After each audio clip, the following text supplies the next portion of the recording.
Hello good morning YouTube family. నేను మైటిపట్నం bus స్టాప్లో ఉన్నా. ఇప్పుడే బస్ దిగేసిన. ఇంకా బస్ కోసం పరిగెడుతున్నా ఎత్తుకుంటూ. అక్కడ బస్ స్టాప్కి వెళ్ళగానే బస్ వచ్చేసింది. మీతో మాట్లాడలేదు, గుడ్ మార్నింగ్ చెప్పలేదు. హాయ్ అందరికీ నమస్తే. ఎట్లరు?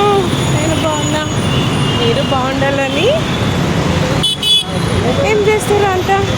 వీకెండ్ ఏం ఎంజాయ్ చేస్తారు? కామెంట్ చేయొచ్చు కదా. మనం ముచ్చట్లు పెడదాం. పక్కన అందరూ ఇంటికి ముందు అందరూ కూర్చొని అమ్మలక్కలు ముచ్చట్లు పెట్టుకునేవేనా? యూట్యూబ్ అమ్మలక్కలు ముచ్చట్లు పెట్టుకోకూడదా? పెట్టుకోవచ్చు, పర్వాలేదు. అయితే చెప్పండి, ఏంటి సంగతులు? ఎలా ఉన్నారు అంతా? ఏం చేస్తున్నారు? ఏం కుక్ చేస్తున్నారు? ఏం తిన్నారు? డిన్నర్ ఏంటి? మార్నింగ్ టిఫిన్ ఏంటి? హడావిడ్లే సరిపోతున్నాయి.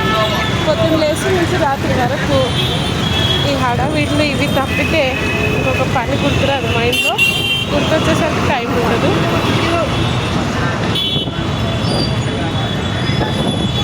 గుర్తొచ్చినా కూడా సడన్లో మనీ ఉండదు. ఈ నెలకి శాలరీ చేసే వాళ్ళకైతే ఆ నెలకి తప్పితే మళ్ళీ మధ్యలో మనీ అయితే ఉండదు. నాకైతే అదే పరిస్థితి.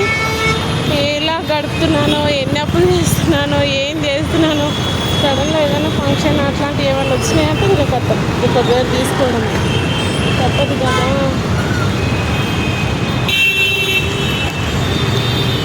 బస్ రావట్లేదు, చాలాసేపు అవుతుంది.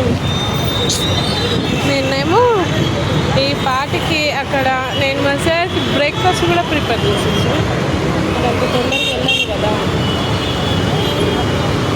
అంటే ఏదైనా పని ఉంది, వెళ్ళాలి అంటే వెళ్ళిపోతాను తప్పకుండా.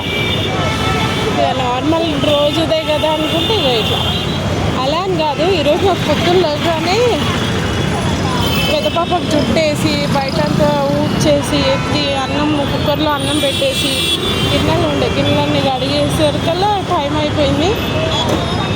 ఈ పనులు చేసుకొని వచ్చేసరికల్లా లేట్ అయిపోయింది. గబా చేసేస్తాను కాబట్టి ఇంతసేపు అయింది. కొంచెం మెల్లగా కొంచెం చేసినా కూడా ఇంకా బాబు అదే బోర్డు పెట్టినాక మళ్ళీ అయిపోతాం. ఏదొచ్చి కనిపించట్లేదు.